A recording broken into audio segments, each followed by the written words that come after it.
Hey budget gardeners, Vita Loki here. Join me today as I give you a tour of my indoor grow room. So let's go.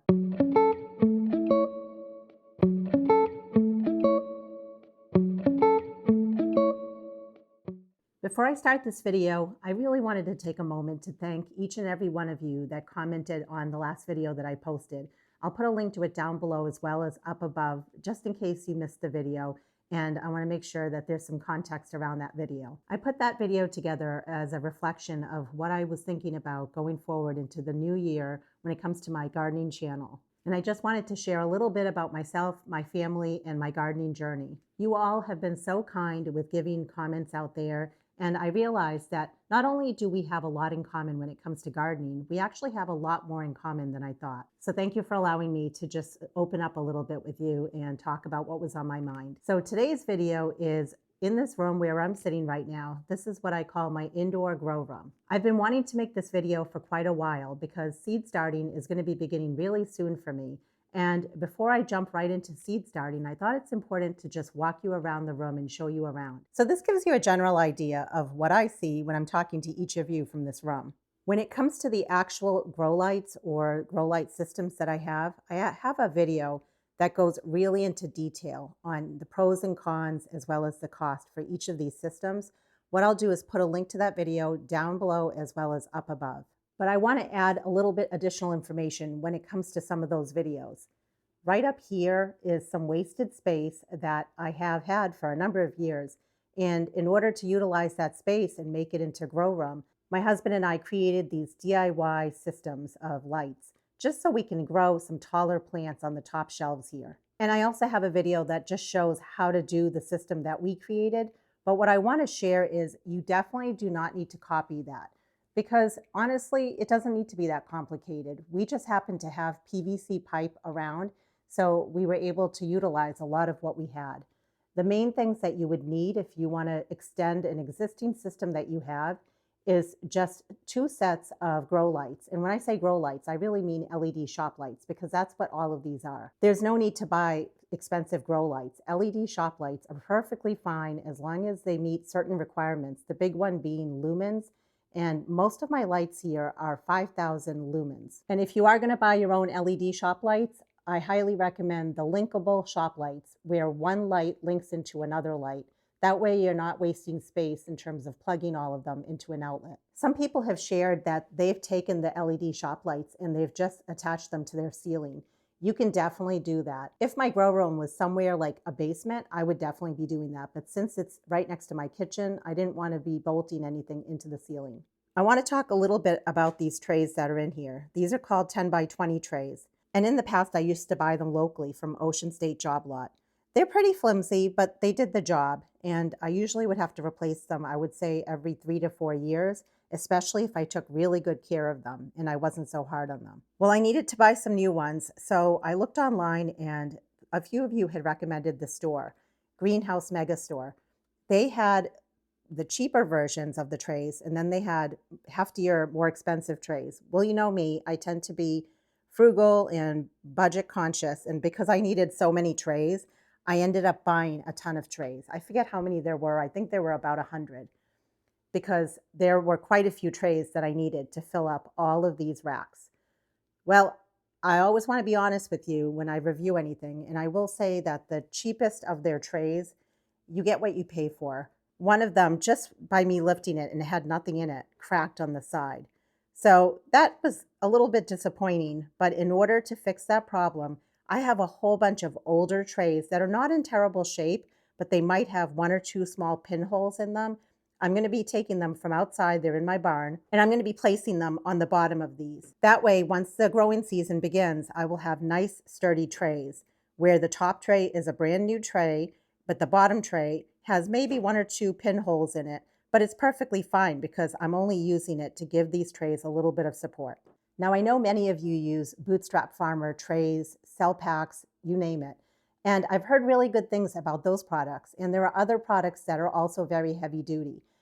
If I only had a few amount of trays or cell packs that I was buying, I most likely would just bite the bullet, invest the money, and get something sturdier, more expensive, long lasting, like Bootstrap Farmer trays.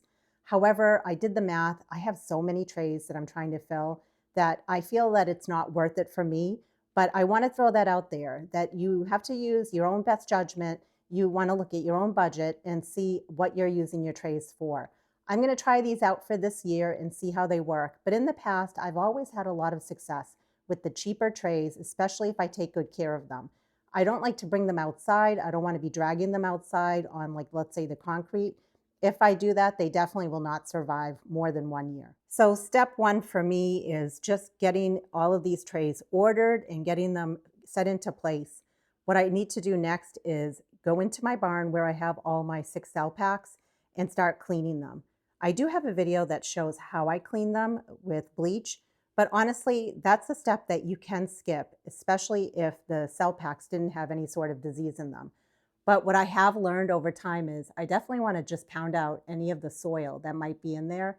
And last year I did have an issue where I had a whole bunch of ants that must have hatched in one of my pots. So I don't want to be bringing in any sort of little eggs that can hatch in my house. So as long as you just brush them out, clean them out, get all the soil out of them, you should be fine. I'll be showing you these in a little bit because this is actually fun. This is going to be a seed tour. It's really not that exciting, but it's exciting for me. These are perennial seeds that together we've collected over the last 1 or 2 years.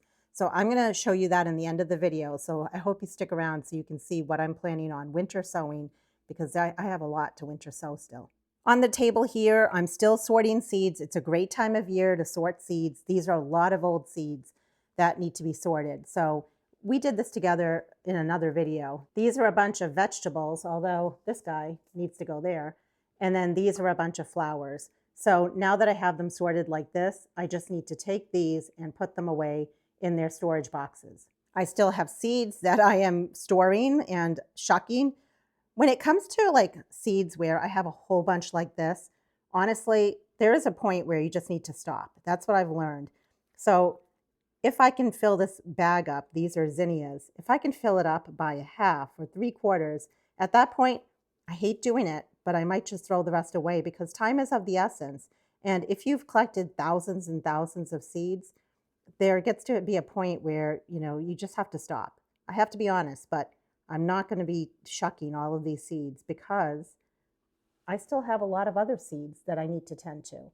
So I wanted to share that. If you're in the same boat as me, don't feel guilty if you don't get every single seed out of its seed pod. It's okay. I like to keep a dustpan handy because then I can just clean off my table, because on my table I'm doing a lot of work here. And I actually just bought this tablecloth on Amazon. It's a little bit sturdier than what I had before. I like it. It's waterproof. I can wipe it down. I can easily sweep off dirt. So this has been something that's going to be very handy for me. It's just a cheap, like a PVC vinyl. Well, I say cheap. I think I might have spent $15 on it, but it has a nice backing to it and it's not going to move around. And I think it should last a long time. I have reading glasses so I can actually see what I'm doing, but I wanted to talk about this gardener supply system here. This was the very first system that I ever had. My mother-in-law gifted it to me. I've had it for, I want to say, probably at least 15 years. And actually, when I ran out of space on this gardener supply system, that's when I thought about buying more of them. And it was just way too expensive. I think one system is like $800 or $900. So I did the math, and for that same amount of money, I was able to build these 3 systems. What I wanted to share about the gardener supply system, because you might have one that's older. This is an older one. So the lights that are in it were originally fluorescent lights. And I know Laura from Garden Answer made a video about hers at one point, and she was having a hard time finding replacements for them. And then I believe Gardener Supply sells the LED lights that you can switch out basically. But what I found was it was cheaper to buy the lights, the LED lights from, I think I got it from a big box store. It was either Home Depot or Lowe's. So if you do have an older Gardener Supply light system and you want to switch out your fluorescent lights, shop around. You can check the prices on the Gardener Supply system, but also you might find them cheaper on Amazon or at a big box store. And I'm just showing you the bottom of this. You can see we also extended the top of this Gardener Supply system so we could have more room. I love having that extra room on top. It's not just that I can grow more, but I can also grow taller plants up there, like my tomato plants, for example, or when I'm waking up my geraniums that are bare root, they tend to get very big and they don't fit under here. So it works out well to put them up there. But I do need an area for storage. So I am going to show you now some areas where I'm storing stuff. So under my table, that's where I have my seeds, and I do have a video that talks all about how I store seeds. I can link that down below if you're interested. And for right now, you can see I'm storing some seeds here, but one of my goals over the next few weeks is to empty all this up so that it's ready to go. So what I end up using my gardener supply system for is I end up putting my seedling heat mats on here. And it works out really well. That way, when things are germinating, I can then take them off of their seedling heat mat and I can move them under these lights. So it works out well, and I can still turn the lights on if I need to also. Now let's talk about this squirrely mess. One of you mentioned in one of my videos how I'm so organized. And well, if you look at this, that's a squirrely mess right there, but it's an organized squirrely mess. So I want to talk briefly about what's going on in this corner here. I have shown you in previous videos my process for holding over or keeping over the amaryllis bulbs so they return for you year after year and bloom for you. So what we have going on here is not a whole lot of anything. I did put a seedling heat mat under all of these just to try to get things going a little bit faster. They're slowly starting to wake up, but this is the first year in a number of years that they have been so slow to wake up for me. So that's been a little bit of a bummer, but if they bloom for me at some point, I'll just be happy. But I am patiently waiting. I did put one of these yellow sticky traps in here. I do not like fungus gnats. Actually, I don't think anyone likes fungus gnats. So I want to be proactive and have that set up just in case. But when it comes to all the potting mix that's in here, this was potting mix that I made myself, and then I ended up putting boiling water on it, let it cool down, and then I potted up my amaryllis bulbs just to make sure that I don't get fungus gnats. And I'll talk a little bit about what I do when it comes to watering these guys, but let's move on to this guy here. I got this from one of my husband's friends who's part of his metal detecting club, and it's so pretty, isn't it? What is interesting is if you look at the tag, it actually says that it is a waterless amaryllis. And I'd never heard of that before.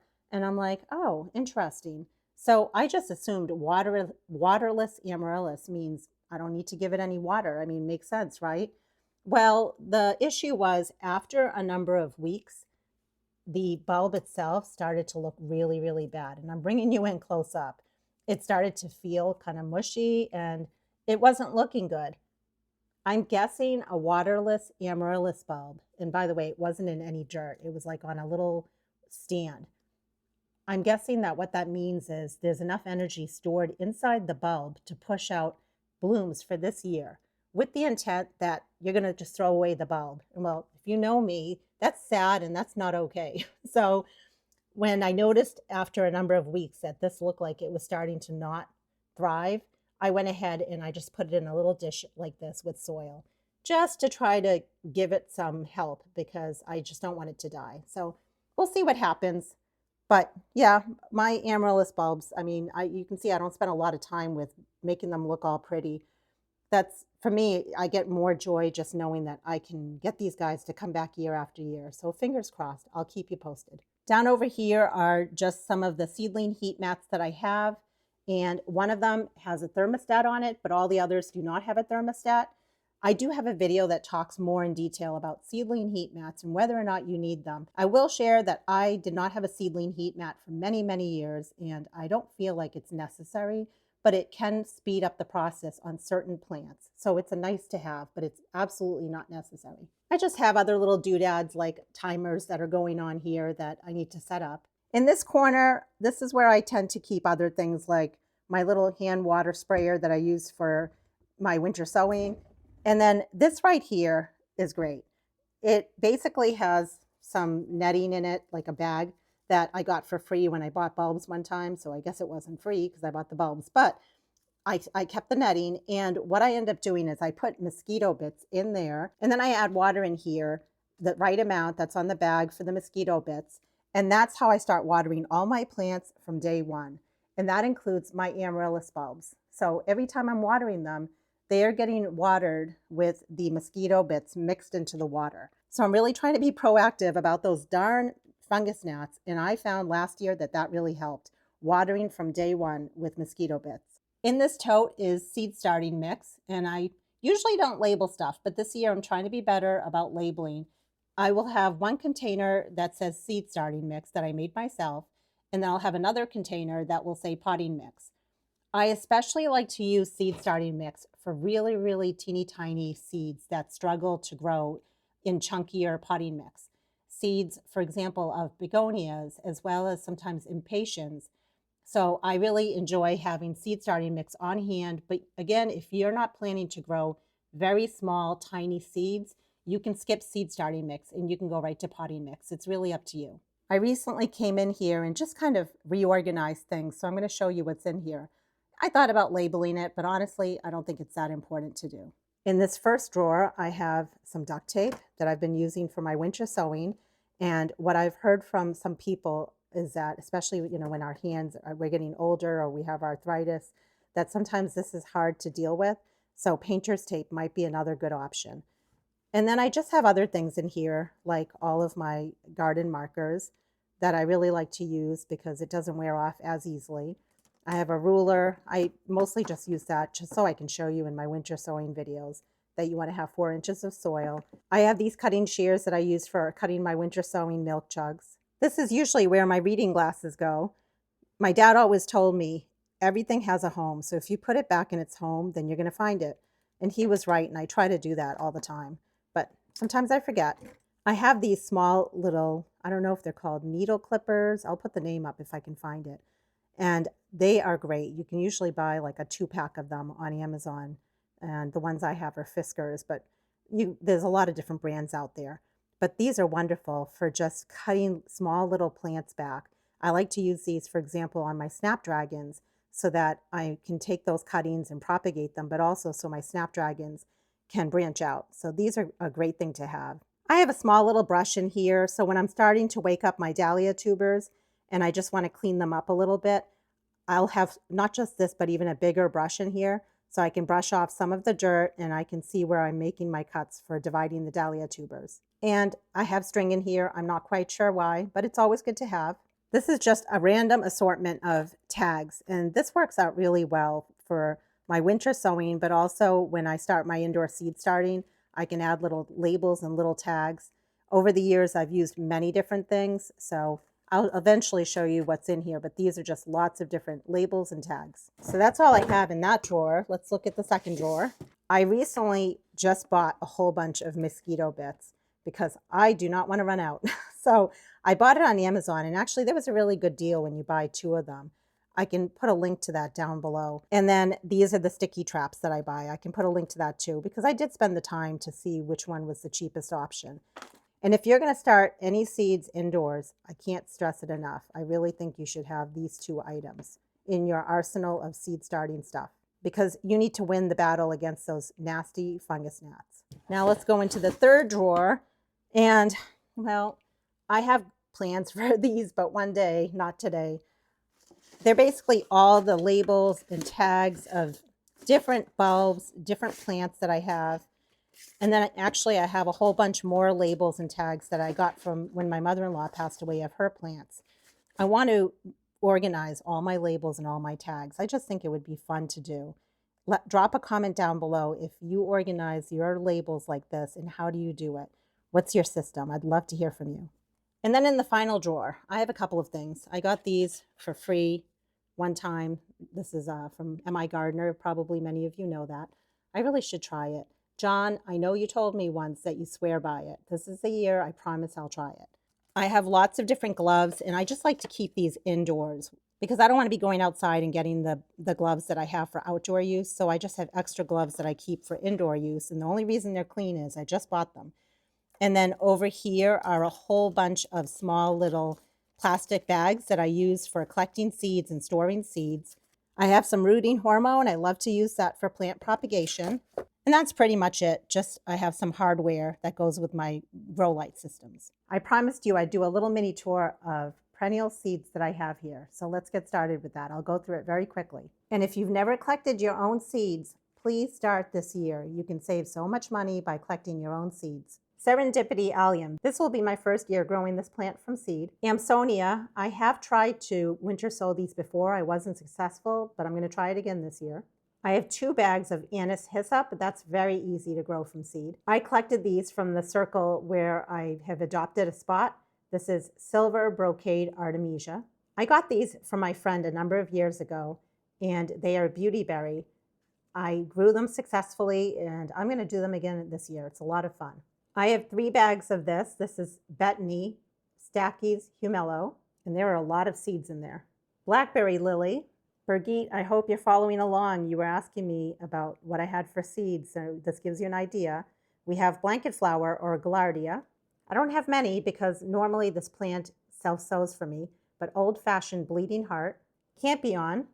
And yes, I put these in alphabetical order recently because now on when I winter sow, I just want to go in order. I want some sort of a system. These seeds are super teeny tiny. This is cardinal flower or a red lobelia, and that's native here in New Hampshire. I've shown you in lots of my videos how to collect the seeds from many of these plants, so you can find the videos on my channel. This is mountain bluet and grandiflora. It's a type of centaurea. My friend Linda gave me these, clethra. She wasn't sure if the seeds are any good, but we're going to try those this year. This will be a first for me this year. These are clematis, and I have a few bags of them. We collected them together in the fall, and I'm going to try them both using the winter sowing method as well as indoors. That will definitely be interesting because I've heard that it's not necessarily that easy to germinate from seed, but you never know. We have some coreopsis. This also came from my friend Linda Datura, and they might be poisonous, but then again, what's not poisonous in the world of gardening, really? Some of these are questionable. This is cobalt blue delphinium. These also came from my friend Linda, and she wasn't quite sure if she got any of the seeds, so we will give it a try. Interesting. Clematis. Okay, these need to go with the other clematis. It's all good. We still have a lot more seeds to go through here. I had gone to my nephew's graduation, and then I went to a local park and I collected some dianthus. I don't know the color, so that will be fun. It's been a number of years since I've winter sown dianthus. That's very easy to winter sow. I've never winter sown feverfew, so we'll be doing that together. I have a couple of bags of foxglove. I would like to get the foxglove seeds where the plants bloom the first year, so that's on my list of seeds to buy, but I don't want these to go to waste either. Forget-me-not, I have them behind my barn. I never show them in my video. This year, I'm going to be transplanting a bunch and moving them around. The only problem is they do seed themselves everywhere, so you just have to keep on top of that. Cranesbill geranium. We collected these together, and I've never sown these either. And when it comes to the Cranesbill geranium, as well as quite a few of these other seeds I'm showing you, what I'm planning to do is I will be winter sowing them, but I'm also going to start a very, very small handful of each of these indoors, just because I want to see how they do indoors. We have some globe thistle. Just keep in mind that most of these seeds need a cold period, so I'll end up putting packets of seeds in my refrigerator. Gloriosa daisy. We have great blue lobelia, which if that drops its seeds in your yard, you really don't need to winter sow it. You're just going to end up with freebie plants everywhere. Sneezeweed or helenium. Notice that none of these seeds were seeds that I bought. I do want to buy some seeds, but I really don't need to. I don't need to go to that extent. I first need to get these to germinate for me. We have Heliopsis, and it's a yellow color. I believe the other name for that is false sunflower. This is some sort of a hibiscus, and I said annual or perennial. And then we have hollyhock, and I have a number of different ones. We have some Siberian iris. That's a fun one. I've had success winter sowing iris before, so definitely give that a try. I have never winter sown Joe Pye weed, so this will be a first for this year. I don't even know how to say this, but I got these seeds from my friend Linda Kolkwitzia. Yep, that sounds right. We have lamb's ear, and I winter sowed those. I had mixed results. Some did come up, but it wasn't a ton. But even if you can just get 1 or 2 plants to come up, I still think it's worth it compared to the price of a plant when you buy it. We have lavender, and I will be definitely making videos on lavender this year. I've done it in the past, and one of you mentioned recently that you had a lot of success growing lavender from seed, which made me really happy. I was glad that the video helped you. So we'll be doing that again. These came from my friend Linda. She had a dwarf liatris. It was the cutest little thing, but the seeds were not quite ripe. And you know me, I like to wait until the seeds are ripe. So I most likely will not get these to germinate, but you never know. Now you know why I make one video per seed packet, because honestly, this is quite overwhelming, yet very exciting. These are Ligularia dentata, and I don't know where I got these from, but it doesn't matter. They might be from my backyard. I'm not quite sure. I collected these at the end of the season. I didn't make a video on it because it's my first time collecting seeds from an oriental lily. So I want to first see if they germinate for me. And if they do germinate for me, next year I'll make a video on how to collect the seeds from your oriental lily plants. My friend Linda gave me these, and this is fun. So she has a magnolia tree. It's yellow. And I did a little bit of research on it. I still need to do more research on it. But let me share that I don't think it's that easy at all. And if they do germinate, it will be many, many years. But I am up for that challenge. It will be so worth it if I can get that to germinate and bloom for me one day. Okay, so then we have some sort of mallow, pink colored mallow. I have a number of those. And then we have milkweed. I showed you this year how to collect the seeds of milkweed. I've never winter sown them, so that will be a first. And then we have some obedient plant. Now remember, these are plants that are hardy in my zone. Some are native, some are not. So when it comes to perennial seeds, you want to be sowing seeds that are hardy in your zone. Some of these will be and some will not. Pasque flower, I think is how you say it. And I collected the seeds, but I'm not quite sure if they'll do anything. So that will be a good experiment. Actually, many of these will be an experiment for me. Tall garden phlox, paniculata. We're almost done, I swear. I have a couple of different types of penstemon. That's an easy one to winter sow. This next one I've never tried. My friend Linda gave me these, potentilla or cinquefoil. So I'm not quite sure if they'll do anything, but we'll give it a shot. And these also came from Linda. She has quite the few different plants, and she has a backyard plant nursery. If you're from New Hampshire, you should visit. So there is Queen of the Prairie. And then these I collected from my daughter's university. Shh, don't tell them. Russian sage. And I am not sure if they'll do anything, but if they do, I will be super excited.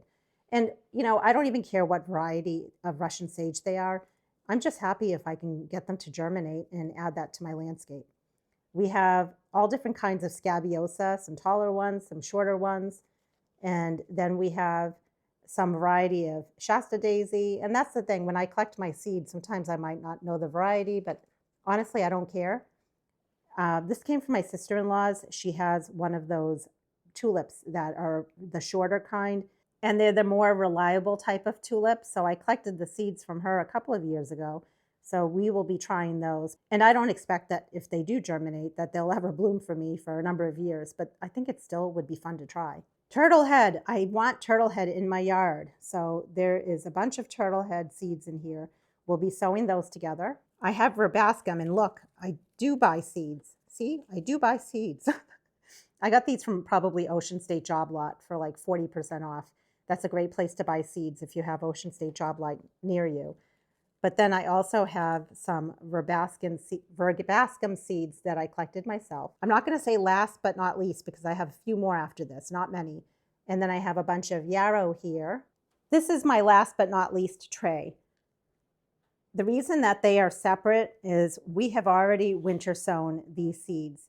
And I showed you in a video just how to winter sow one of the seeds of that variety. I still have homework to do. I need to come in and I just need to winter sow the rest of them. So I have different colors of balloon flower. And then I also have Baptisia or false indigo. I only have the purple one. I really want the yellow one. Just saying, I really want the yellow one, but that's okay. So I just want to winter sow more of them because I have a lot of the seeds. And then columbine, I just want to winter sow more of these. And then echinacea, I have lots of different colors of echinacea. So I just need to spend the time, set up a whole bunch of milk jugs and get those sown. I showed you in a video how to winter sow lupin, and I still have more lupin that I want to winter sow, but then I also want to start some indoors of all the plants I'm showing you, just a small amount for indoors. And then Carolina lupin. So that's different than your normal regular lupin, but I didn't show you it in a video because I'm just going to group it as part of lupin, even though it's a little different. So I will be winter sowing those. And then finally, sea holly. And I showed you already how to winter sow sea holly. I just want to do more. So that is it for all my perennial seeds, my little perennial seed haul. So that's a tour of my grow room. Before I end the video, I wanted to share one more thing. If you've never started seeds before, I think you should try. You don't need to go all out. All you need are 2 LED shop lights. You need some trays, some pots. You don't need to buy anything. You can use whatever you have on hand. Just make sure that the pots have drainage holes in the bottom of them. And if you can get a plant to grow from seed and watch it bloom or watch it create vegetables for you, it's going to be the best feeling, I swear. And if you've been growing plants from seeds for a number of years, I know many of you love to share your plants with family members, with friends, with neighbors.